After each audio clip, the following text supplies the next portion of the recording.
할렐루야. 오늘 아침 예배 오신 여러분을 주님의 이름으로 환영하고 축복합니다. 오늘 우리의 상한 심령을 회복시키시고 주님의 놀라운 성령으로 채우실 것을 기대하며 주님 앞에 나아가며 찬양합니다. 마음이 상한 자를 고치시는 주님, 하늘의 아버지 날 주관하소서. 주의 길로 인도하사 자유케 하소서. 새 일을 행하사 긍휼케 하소서. 의에 줄이고 목이 마르니 성령의 기름 부으소서. 의에 줄이고 목이 마르니 내 잔을 채워 주소서. 성령으로 채우사, 성령으로 채우사 주보게 하소서. 주의 임재 속에 은혜 알게 하소서. 주 뜻대로 살아가리 세상 끝날까지. 나를 빚으시고 새날 열어주소서. 의에 줄이고 목이 마르니 성령의 기름 부으소서. 의에 줄이고 목이 마르니 내 잔을 채워 주소서. 의에 줄이고 의에 줄이고 목이 마르니 성령의 기름 부으소서. 의에 줄이고 목이 마르니 내 잔을 채워 주소서. 내 잔을 채워 주소서. 제5장.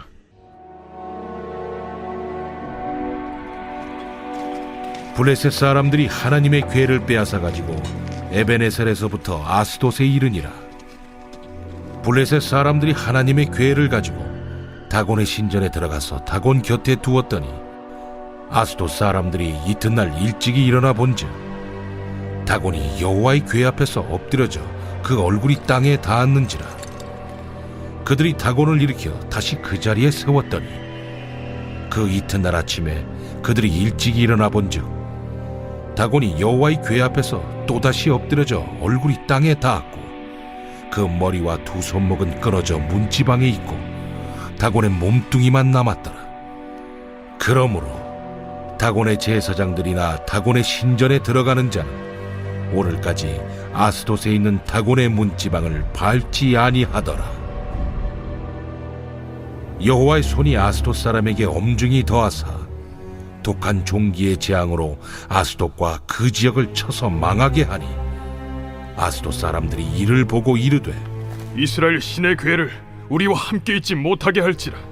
그의 손이 우리와 우리 신 다곤을 친다 하고 이에 사람을 보내어 블레셋 사람들의 모든 방백을 모으고 이르되 우리가 이스라엘 신의 궤를 어찌하랴? 그들이 대답하되 이스라엘 신의 궤를 가드로 옮겨가라. 이스라엘 신의 궤를 옮겨갔더니 그것을 옮겨간 후에 여호와의 손이 심히 큰 환난을 그 성읍에 더하사 성읍 사람들의 작은 자와 큰 자를 다 쳐서 독한 종기가 나게 하신지라. 이에 그들이 하나님의 궤를 에그론으로 보내니라. 하나님의 궤가 에그론에 이른즉 에그론 사람이 부르짖어 이르되 그들이 이스라엘 신의 괴를 우리에게로 가져다가 우리와 우리 백성을 죽이려 한다. 하고 이에 사람을 보내어 블레셋 모든 방백을 모으고 이르되 이스라엘 신의 괴를 보내어 그 있던 곳으로 돌아가게 하고 우리와 우리 백성이 죽임 당함을 면하게 하자. 이는 온 성읍이 사망의 환난을 당함이라. 거기서 하나님의 손이 엄중하심으로 죽지 아니한 사람들은 독한 종기로 치심을 당해 성읍의 부르짖음이 하늘에 사무쳤더라. 사랑하는 라이프처치 성도 여러분, 오늘은 사무엘상 5장을 통해서 하나님의 음성을 듣고자 합니다. 이 사무엘상 5장에는요, 빼앗긴 언약궤가 블레셋 진영에서 어떠한 일들을 만들어내는가에 대한 내용이에요. 여러분 잘 아시다시피 하나님을 도구로 여겼던 그 언약궤를 승리를 위한 수단으로 여겼던 이스라엘 백성들의 기대는 하나님 완전히 깨트려 버리셨어요. 하나님이 아무 능력도 나타내지 않으셨어요. 그래서 그 언약궤를 블레셋이 자기 진영으로 가지고 갑니다. 그 다음에 아무런 능력도 나타나지 않을 것 같은 그 언약궤를 다곤 신상 앞에다가 놓았어요. 이렇게 바닥에 딱 둔 겁니다. 신상이 서 있고요. 그런데 어느 날 아침에 딱 가보니까 신상이 팍 꼬꾸라져 있는 거예요. 아, 이게 너무 이상한 거잖아요. 신상이 꼬꾸라지면서 어떻게 하고 있냐면 언약궤 앞에다가 얼굴을 땅바닥에 대고 있는 거예요. 그게 바로 3절입니다.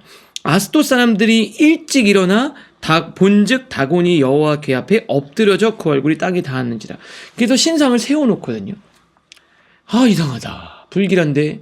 그리고 그 다음날 아침에 갔더니요, 신상이 떨어졌는데 이번에는 쓰러진 정도가 아니고요, 그냥 이 목이 딱 끊어지고 양쪽 팔이 끊어져서 몸뚱이만 딱 남아서 내동댕이 터져 있는 거예요. 얼마나 무섭습니까?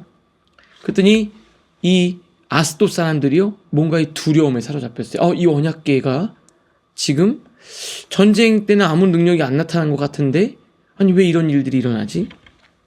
그리고 나서 어떻게 했냐? 아스돗에 하나님께서 6절에 보니까 여호와의 손이 아스돗 사람에게 엄중히 더하사, 하나님께서 그 아스돗에 벌을 내리시는데 어떻게 하냐면 독종 재앙, 독한 종기 재앙으로 그 지역을 쳐버립니다. 그런데 그게 뭡니까?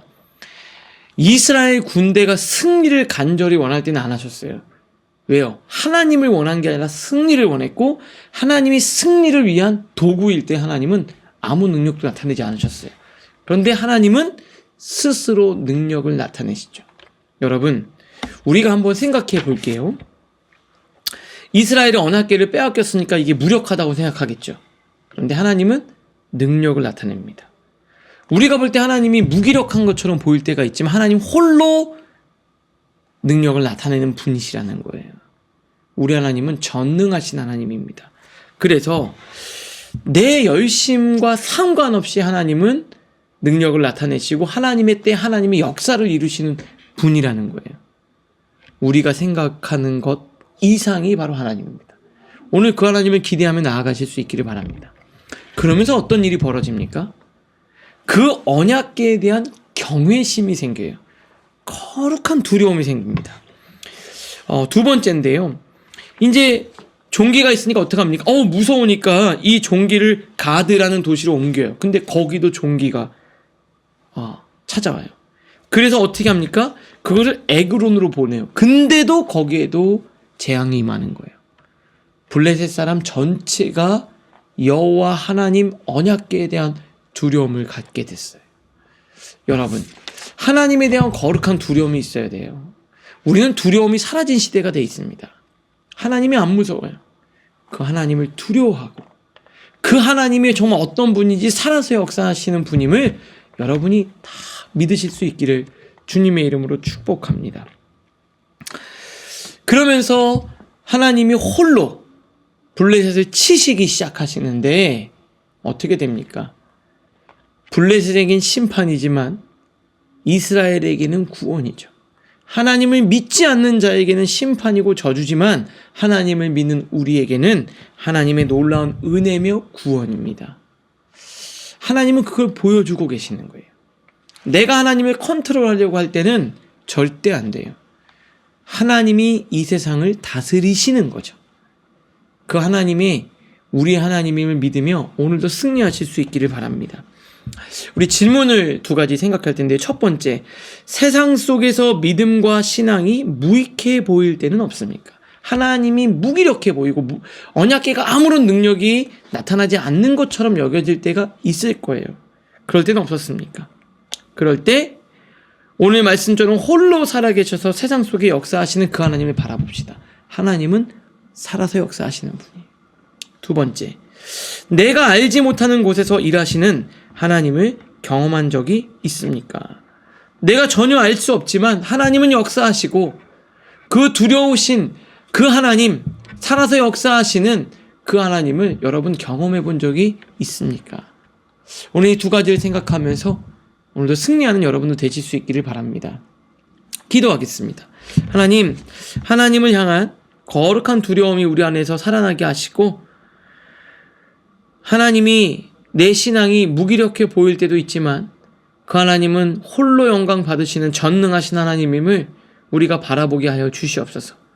하나님의 역사를 경험하고 믿음으로 승리하는 우리 사랑하는 라이프처치 성도님들 모두가 되게 하여 주시옵소서. 예수님의 이름으로 기도합니다. 아멘.